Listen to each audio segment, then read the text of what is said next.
El universo, espejo del conocimiento humano.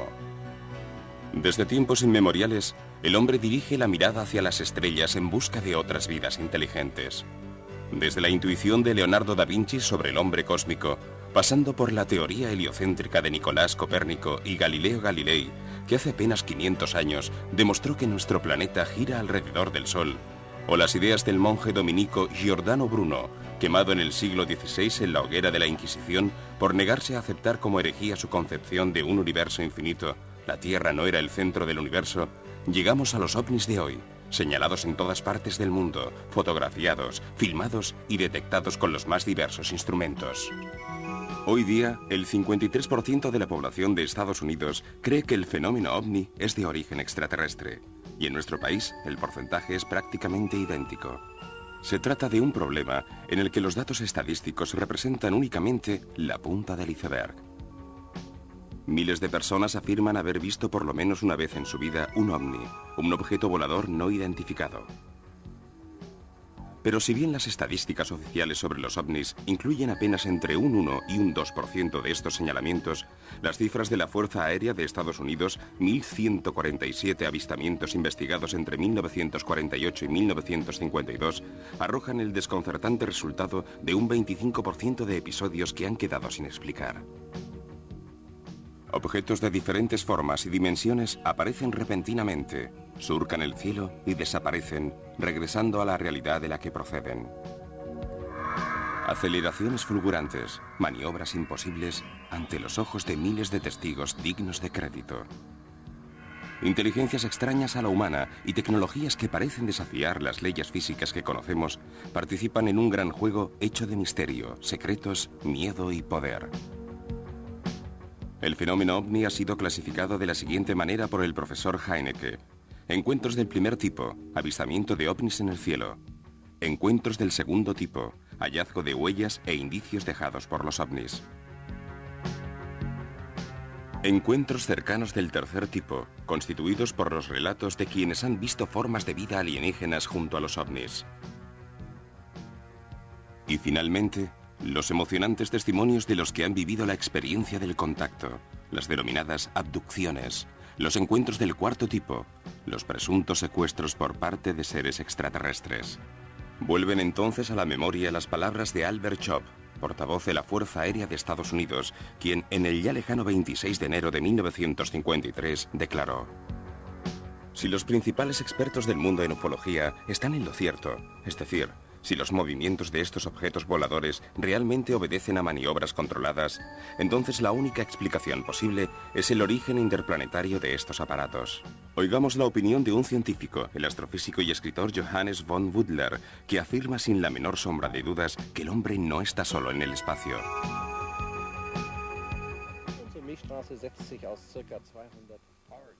Nuestra galaxia, la Vía Láctea, está formada aproximadamente por 200.000 millones de estrellas. Ahora bien, según nuestros cálculos, se ha establecido que el 60% de estos 200.000 millones de estrellas están rodeadas de planetas. Es el caso de nuestro sistema solar, en el cual el Sol está acompañado de 9 planetas. A una distancia de unos 16 años luz de nosotros, hay 47 estrellas que presentan condiciones semejantes a las de nuestro Sol. El Sol es una estrella tipo G2, de tamaño óptimo, con una edad de unos 5.000 millones de años, cercana a las 47 estrellas que acabo de mencionar. La probabilidad estadística de que exista vida en otros sistemas planetarios es muy elevada, pero hay que añadir que la mayor parte de las otras estrellas de la Vía Láctea son mucho más antiguas que el Sol. Podemos suponer, por tanto, que existen muchas otras civilizaciones antiguas, civilizaciones que desde el punto de vista tecnológico están mucho más avanzadas que nosotros. ¿Considera posible que habitantes de esos planetas visiten nuestro mundo? ¿Cómo consiguen cubrir las enormes distancias que nos separan? Puesto que prácticamente todas las estrellas de la Vía Láctea tienen el doble de edad que nuestro Sol, es lícito suponer que en nuestra propia galaxia existen otras civilizaciones poseedoras de vastos conocimientos de física y de tecnologías muy avanzadas. Si consideramos el enorme progreso tecnológico logrado por la humanidad en los últimos 50 años, es posible imaginar el grado de desarrollo de una civilización que esté, por ejemplo, 2 millones de años más avanzada que la nuestra. En la búsqueda de un overdrive, una especie de marcha forzada para cubrir distancias interestelares, los científicos han trabajado sobre diversos modelos teóricos, entre ellos los enunciados de Einstein, según los cuales existen agujeros gravitacionales creados por el colapso de las estrellas cuando éstas desaparecen de nuestro continuo espacio temporal. Por consiguiente, siempre en el plano teórico, sería posible avanzar en el espacio y retroceder en el tiempo, llegando así a lo que denominamos tiempo cero. La propia teoría de la relatividad demuestra que la dilatación del tiempo es una realidad. Viajando muy velozmente en el espacio-tiempo, el tiempo prácticamente se detiene. Así pues, tanto en el aspecto físico como en el tecnológico, en los próximos decenios o siglos podremos realizar descubrimientos que nos abrirán las puertas de los viajes interestelares. Y estoy seguro de que las civilizaciones extraterrestres ya están utilizando estas tecnologías para explorar otros mundos. Para los científicos más conservadores, esto no es más que ciencia ficción. Sin embargo, hace apenas 40 años, gran parte de los tradicionalistas no creían posible que el hombre pudiera llegar a la Luna. Nuestros conocimientos sobre el espacio están aumentando día a día, modificando así la forma de encuadrar el problema de nuestra posición en el universo. Para von Butler, el principal interrogante en el día de hoy se formula en términos de hipotéticos contactos con seres extraterrestres, probablemente humanoides.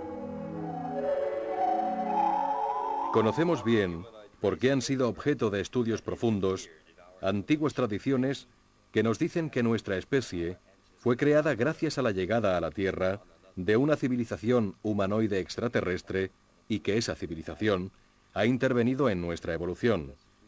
Tal vez no deberíamos tratar de descubrir a nuestros antepasados en la Tierra, sino en otro mundo.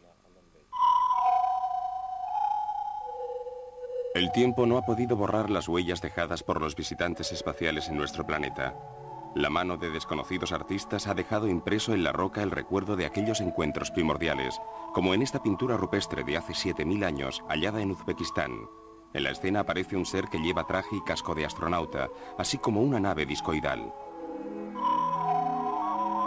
En una caverna de Japón se ilustró de esta forma la aparición de una astronave luminosa, un grupo de naves esféricas y el descenso de un objeto siguiendo una trayectoria espiral.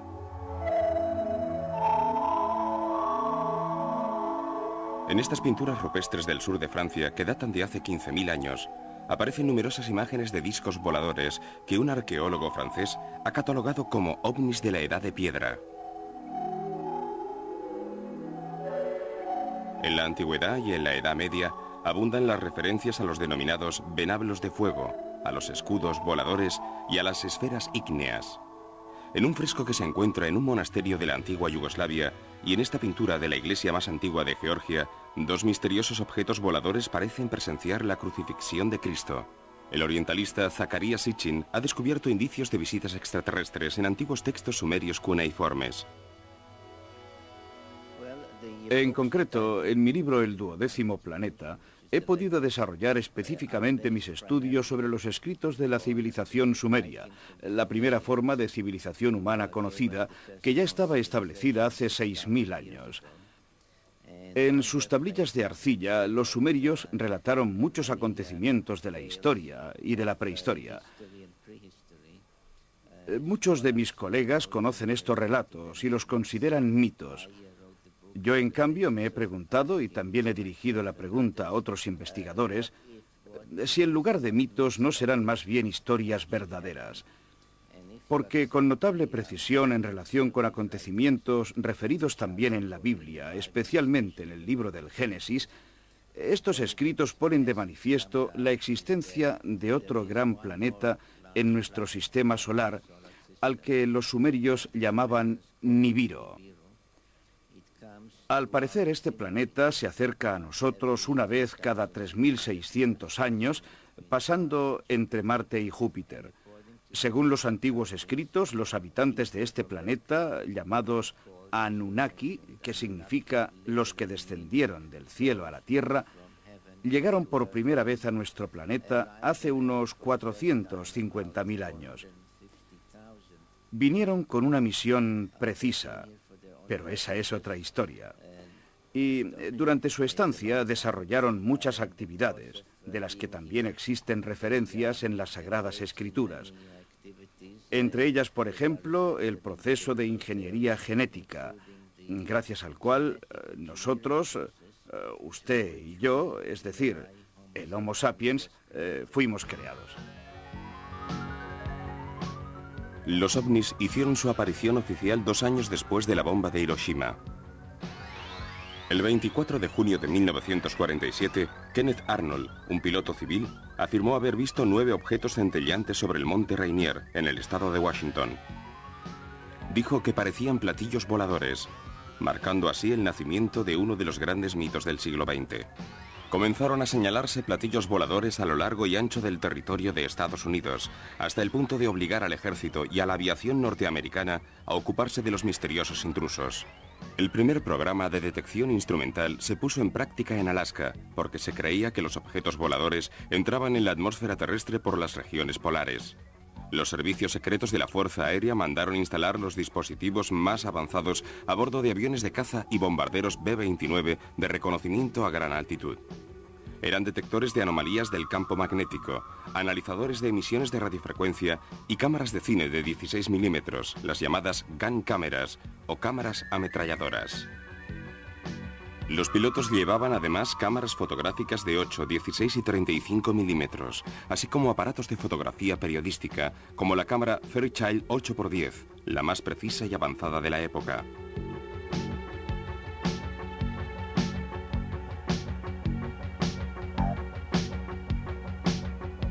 Como director del programa fue designado el teniente coronel Wendell Stevens, del Departamento de Tecnología Extranjera de la Dirección de Armamento Aéreo.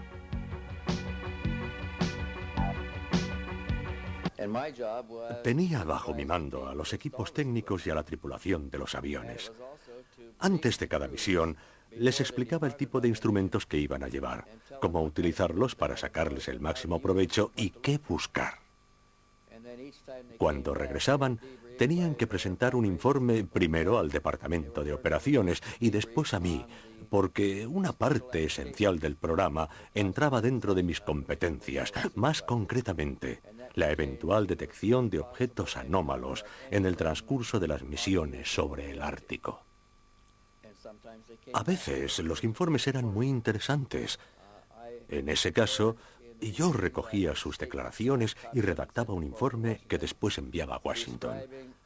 Los tripulantes de los aviones describían objetos que se acercaban y entraban en rumbo de colisión con los bombarderos, pero eran capaces de detenerse y acelerar en dirección contraria a la misma velocidad que nuestros aviones. Podían acompañar a los aviones de reconocimiento durante varios minutos para luego alejarse rápidamente. Se observaron objetos voladores capaces de desplazarse a una velocidad 10 veces superior a la de los B-29 y casos en que los objetos acompañaban a un B-29 en vuelo de formación durante varios minutos.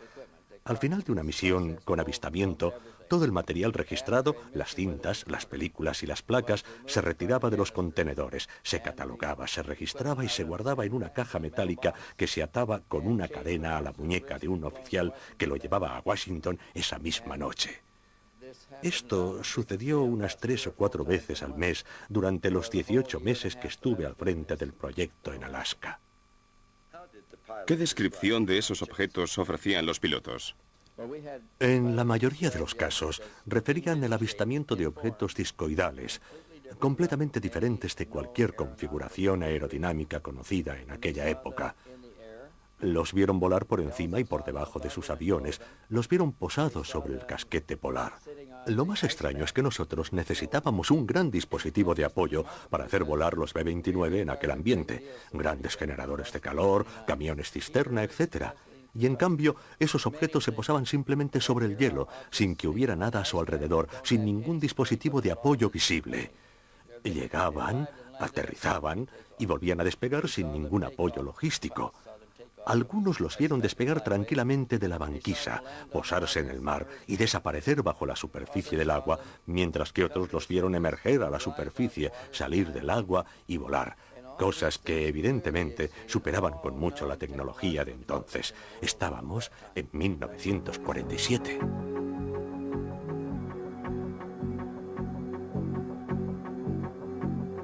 El 23 de septiembre de 1947, el general Nathan Twining, comandante de la Dirección de Armamento Aéreo, precursora del Centro Técnico de Inteligencia de la Fuerza Aérea de Estados Unidos, envió un informe hoy desclasificado, es decir, no considerado ya secreto, al jefe del Estado Mayor de la Fuerza Aérea en Washington. En él se lee textualmente: se trata de objetos con forma aproximada de discos, comparables por sus dimensiones a uno de nuestros aviones.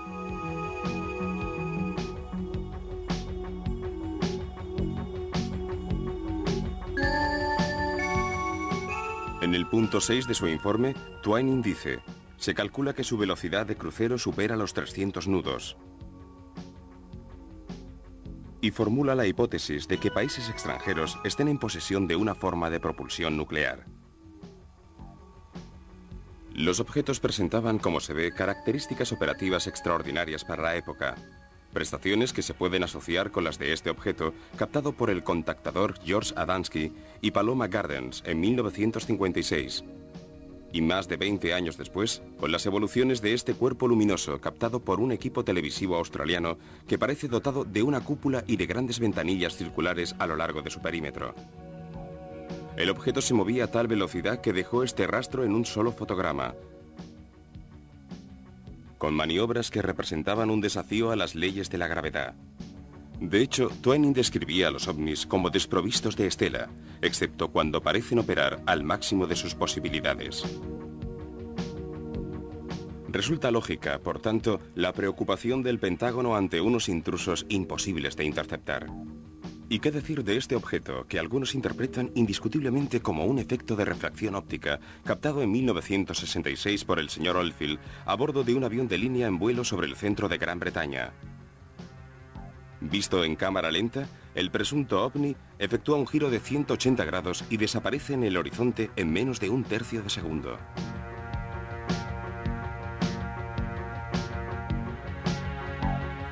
En lo que respecta a la forma de los ovnis, en el informe de Twining se lee: forma circular o elíptica, con la superficie inferior plana y la superior abovedada.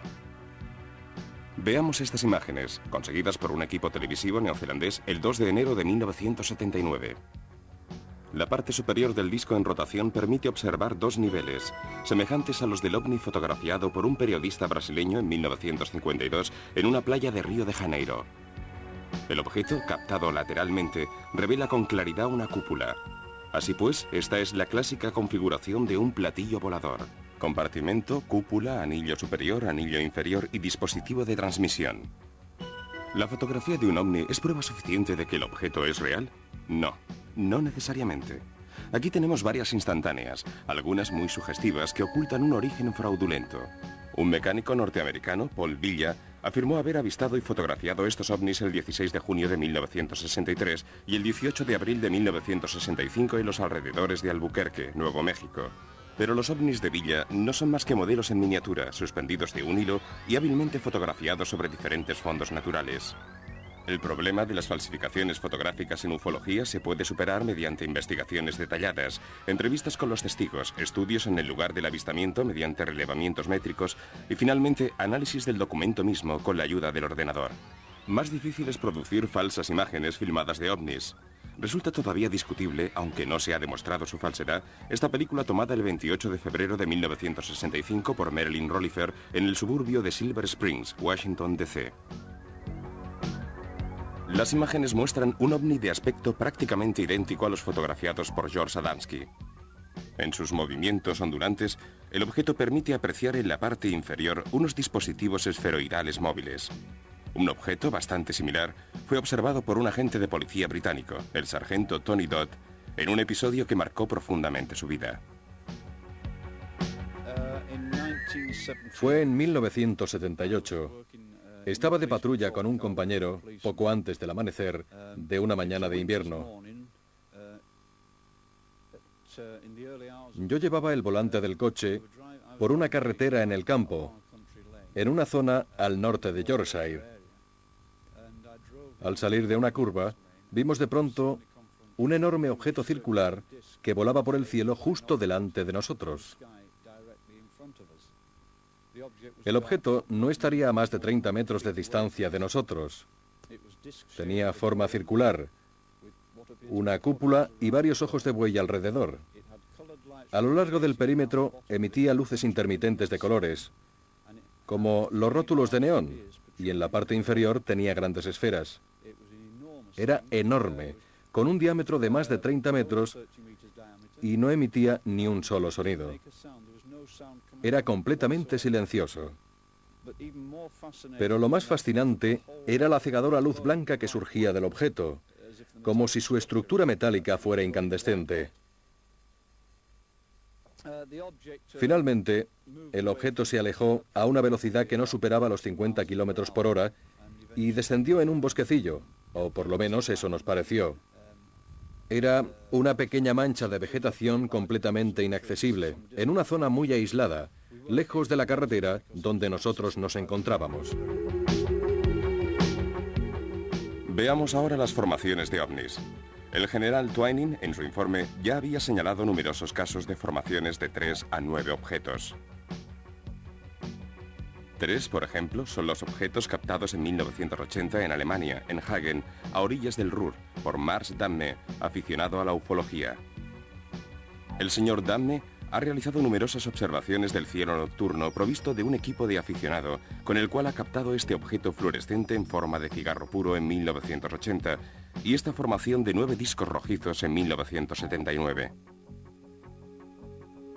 Los resultados de los análisis por ordenador efectuados en Arizona ponen de manifiesto la presencia de objetos aislados situados a unos 2 kilómetros de la cámara fotográfica. En el informe pericial leemos: se excluye la posibilidad de que pueda tratarse de un reflejo de luz o de un fotomontaje.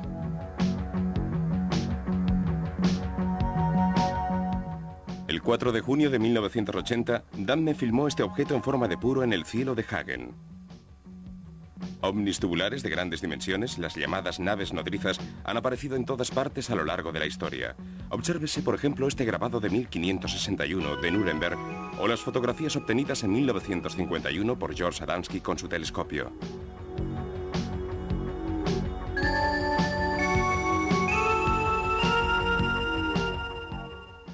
Este puro volador sobre Rhode Island en 1967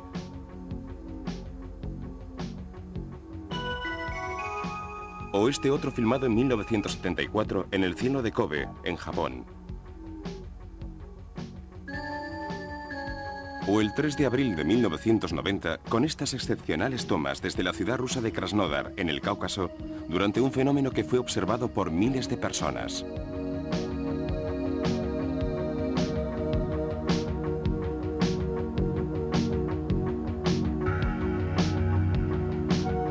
Durante más de 20 años, la aviación militar de Estados Unidos investigó y evaluó el fenómeno ovni en el marco de un programa que recibió el nombre de Proyecto Sign.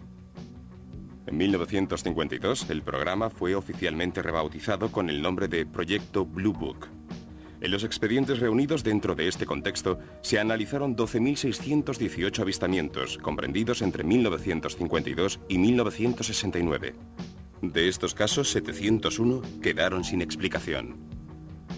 Entre ellos, los de mayor relevancia son quizá los avistamientos efectuados por pilotos, como el protagonizado por el comandante de Marina Graham Bethune en 1951.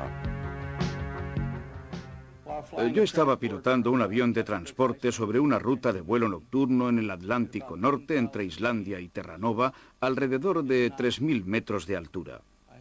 De pronto noté a unos 10 o 15 grados de la proa, sobre la superficie del mar, una luz amarilla, como la de una ciudad vista desde arriba en la oscuridad.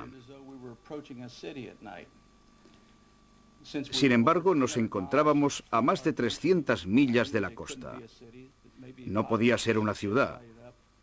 Entonces pensé que podía tratarse de barcos iluminados, cuya presencia ignorábamos. El navegante me confirmó enseguida que en aquella zona no estaban previstas unidades navales y que estábamos muy lejos de la costa. Así pues, seguí observando aquellas luces y se las señalé a mi copiloto, el teniente Kington, y entre los dos continuamos la observación. Cuando nos acercamos a unas 30 o 35 millas, las luces parecieron delinear una forma, no de tipo circular, tal vez de la longitud de 2 barcos portaaviones y del ancho de 2 portaaviones.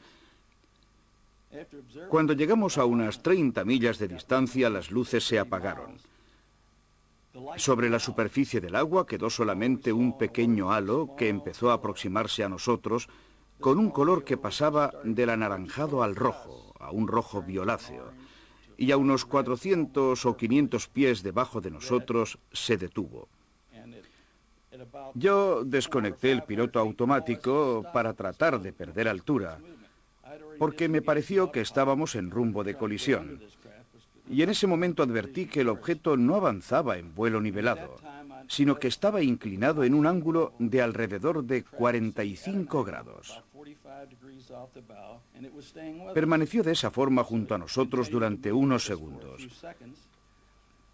Para entonces, varios miembros de la tripulación habían entrado en la cabina de mando. 2 de ellos incluso se hicieron daño. Finalmente, el objeto empezó a alejarse. En ese momento comprendí que se trataba de una aeronave desconocida, controlada por un piloto inteligente que evidentemente estaba interesado en nosotros. En unos segundos el objeto desapareció. Casi toda la tripulación había observado el fenómeno. Yo conecté nuevamente el piloto automático, marqué la ruta y me fui a la cola del aparato donde estaba el doctor Moser, que en esa época era comandante de la Marina. Le pregunté, doctor, ¿usted también lo ha visto? Y él me respondió, sí, yo también lo he visto. Era un platillo volante, pero no le he prestado atención porque no creo en esas cosas.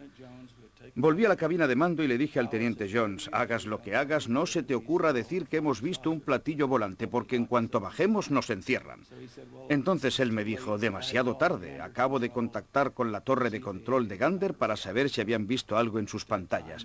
En ese momento nos dimos cuenta de que en tierra sabían que habíamos visto algo.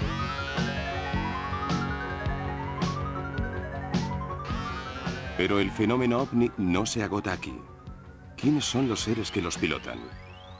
¿Por qué se extiende en todo el mundo el fenómeno de las abducciones, cuyos autores materiales podrían ser individuos de una especie desconocida? ¿Qué consecuencias tienen esos secuestros para las personas sometidas a sus alucinantes reconocimientos médicos? ¿Qué quieren de nosotros?